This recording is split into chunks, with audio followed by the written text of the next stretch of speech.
শুভ সকাল আমার প্রিয় পরিবার, তোমরা সকলেই কেমন আছো? আশা করছি যে যেখান থেকেই আমার ব্লগটা দেখছো সকলে ভালো আছো। তোমাদের আশীর্বাদ ও ভালোবাসার সাথে নিয়ে আজকের ব্লগটা শুরু করলাম। এখন বাজে ঘড়ির কাঁটায় ঠিক সকাল 8টা। আজকে না একটু সকাল সকাল ঘুম ভেঙে গেছে। তো ঘুম থেকে উঠে আর কি করব, ঠান্ডার মধ্যে যে মা বলেছে ঘর থেকে বেরোতে না, ছেলেকে নিয়ে চুপচাপ ঘরের মধ্যেই থাকতে। তাই আর কি ডোডো সোনাকে নিয়ে চুপ করে ঘরের মধ্যে বসেছিলাম। তো ওকে একটু ফোন দিয়েছিলাম আর আমি একটু ঘুমিয়ে নিচ্ছিলাম। তো ওই করতে করতেই দেখি বেশ বেলা হলো, তাই একটু বাইরে আসলাম। আসাতেই দেখি মা না এই সসপ্যানের মধ্যে এক সসপ্যান লিকার চা করে রেখেছিল। আর কালকেই তো দেখেছো তোমরা, আগের ব্লগে মা কিছু রুটি করেছিল, সেই রুটি না দুটো রয়ে গেছিলো। তাই মা বলেছিল সকালে চা দিয়ে খেতে। তো আমার জানো তো সত্যি বলতে রুটি দিয়ে চা খেতে খুব ভালো লাগে, বিশেষ করে বাসি রুটি দিয়ে।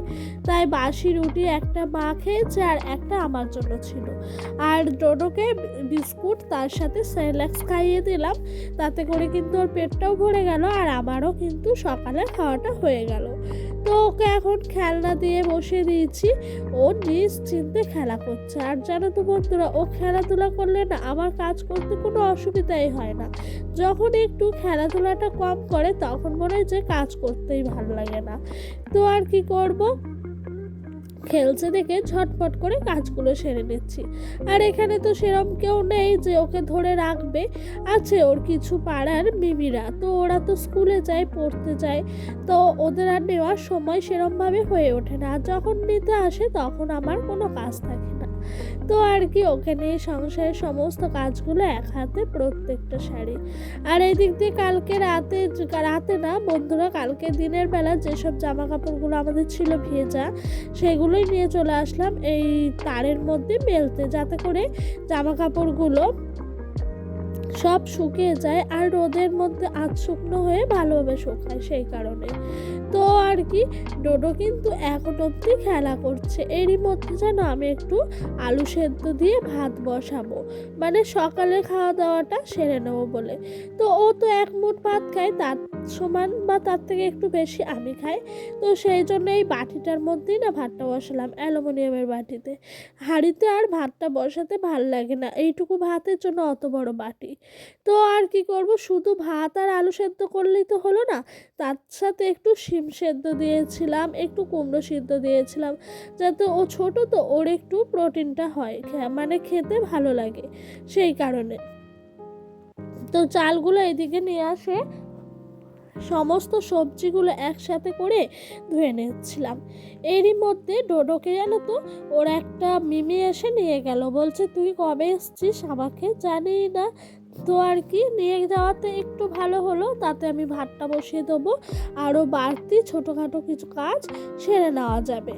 তো আর কি হয়েছে জানো, ডোডো না এখানে এসে কাউকে সেরমভাবে চেনে না, তো কারো কাছে থাকতে চায় না। কি আর করব, ওকে নিয়ে কিন্তু সংসারের সমস্ত কাজগুলো সারতে হয়। আর জানো তো বন্ধুরা, প্রচুর কষ্টের এই সংসারটা, ধৈর্য নিয়ে সংসারের প্রতিটা কাজ করি। আর করার মধ্যে জানো তো একটু পরিষ্কার করে পরিপাটি করে আমার এই ছোট্ট স্বর্গটাকে গুছিয়ে রাখার চেষ্টা করি।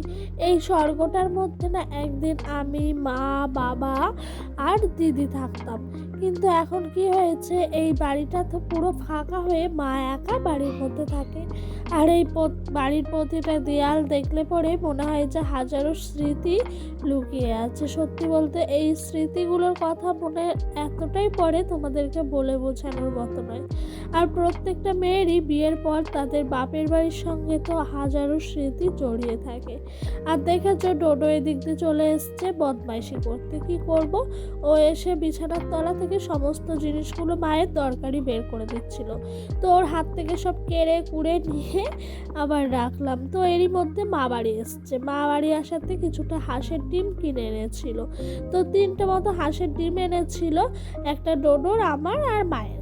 ডোডোরটা কি বলতো ওকে দুপুরে খাইয়ে দিয়েছি, আর আমার আর মায়েরটা না আর্ধেক আর্ধেক করে রাত দুবেলা আমরা চালিয়েছি। আর হাঁসের ডিম তো বেশি খাওয়া যায় না, কারণ কি বলতো খেলে বলে নাকি বাতের প্রবলেম হয়। আর আমি হাঁসের ডিম ছাড়াচ্ছি দেখে ডোডো এদিকে এসছে, ওর না ডিম খুবই পছন্দের জিনিস। ও বলছে মাম্মাম এটা এটা মানে ডিম খাবে। তো আর কি আমি বললাম ছাড়িয়ে নিই, তারপর তোমাকে সব ডিমগুলো দেবো, মানে একটুখানি ভেঙে দেবো খাওয়ার জন্য। আর দেখেছো আমি ডিম ছাড়াচ্ছি, আর এইদিকে একটা কি সুন্দর ছোট্ট উনান। এই উনানটা কিন্তু আমার মা বানিয়েছে শখ করেই, যাতে কি বলতো ওই বেগুন পোড়া বা অন্যান্য কিছু এগুলো কিন্তু এই উনানেই ভালো হয়, মাটির উনানে। গ্যাসের মধ্যে করলে সেরকম স্বাদ পাওয়া যায় না। তাই মা ছোট্ট করে উনানটা সুন্দর করে লেপে পুছে রেখে দিয়েছে, তার সাথে এর মধ্যে না কিছু কাগজ মাগজও রেখেছে যাতে উনুনটা জ্বালানো যায়। আর সত্যি বলতে আমার মাটির উনানে রান্না করতে এত ভালো লাগে, তোমরা তো জানোই আমি শ্বশুরবাড়িতে সবসময় মাটির উনানে রান্না করি। তো এখানে আসার পর থেকে আর রান্না করেই হয়ে ওঠেনি। মাকে বলি কতদিন যে রান্না করব এই উনানের মধ্যে, মা বলে করবি পরে, আজকাল এই করে করে আর হয়ে ওঠে না। তো আমাদের প্রত্যেকবারই এরকম মা করে, প্রত্যেকবার একটা করে সুন্দর করে উনান বানান, আবার কিছুদিন পর পর উনানটা ভেঙে দেয়। মানে বর্ষাকাল আসলে বৃষ্টিতে ভিজে টিজে সব উনান টুনান ভেঙে একেবারে লাস্টে মাটি চাপিয়ে দেয়। আর জানো তো আমার না হাঁসের ডিম খেতে বেশ মন চাইছিল। মারা মনের সমস্ত কথা জানতে পারে, আমার মনের মধ্যে চাওয়া পাওয়াগুলো দেখে আমার মা খুব সহজেই বুঝে যান। আমি কখনো মুখ ফুটে বলিনি মাকে যে হাঁসের ডিম খাবো বা এটা ওটা খাবো, কিন্তু আমার মা ঠিক বুঝে বুঝে আমার সমস্ত মনের চাওয়া খাবারগুলোই খাইয়ে দেন যাওয়ার আগে শ্বশুর বাড়ি। আর আমাদের বাড়িতে জানো পুরো তুলসী গাছের বাগান, মানে যেদিকেই তাকাবা চারিদিকে শুধু তুলসী গাছ তুলসী গাছ। তাই দেখেছো যেখানে ডিমটা ছাড়াচ্ছি সেখানেও কিন্তু অজস্র তুলসী গাছ, মানে চারিদিকে। আর ডোডোকে নিয়ে মা একটু রাস্তায় গেল, কারণ কি বলতো ঘরে থাকলেই তো আমাকে জ্বালাতন করবে, কোনো কাজ করতে দেবে না, তাই ওকে একজন ধরে আর একজন রাখে। তো ওকে ওইদিকে নিয়ে গেল কুকুরছানা দেখাবে। আর এই দিক দিয়ে মা চুনো মাছের ঝাল বসিয়ে দিয়েছে পেঁয়াজ দিয়ে, বেগুন দিয়ে আর আলু দিয়ে। তো আমার জানো তো চুনো মাছের চচ্চড়ি খেতে সত্যি খুবই ভালো লাগে, কিন্তু এই চচ্চড়িটা না মার করে রেখে দিচ্ছিল, কারণ কালকে আমার মায়ের ডাক্তার দেখানোর ডেট আছে, ডাক্তার দেখাতে যাবে। আর তারপরে শুনতে পারলাম যে ডাক্তার কাল বসবেন না, তাই মা কিন্তু আর যাবেও না, রান্নাটা করার পরই বলেছিল যাবে। আর এই দিক দিয়ে আমার মা দেখেছো বাটা করছে, এটা কি বাটা তোমরা কেউ কি বলতে পারবে? যদি না বলতে পারো আমি বলে দিচ্ছি, এটা হলো শুটকি মাছ পুড়িয়ে এটাকে বাটা। এটা কিন্তু আমার ফেভারিট খাবার, মানে আমি বলছি যে আমার জিভের মধ্যে লাল চলে আসছে। আর কত সুন্দর করে আমার মা দেখেছো ডিমের ঝোল করেছে।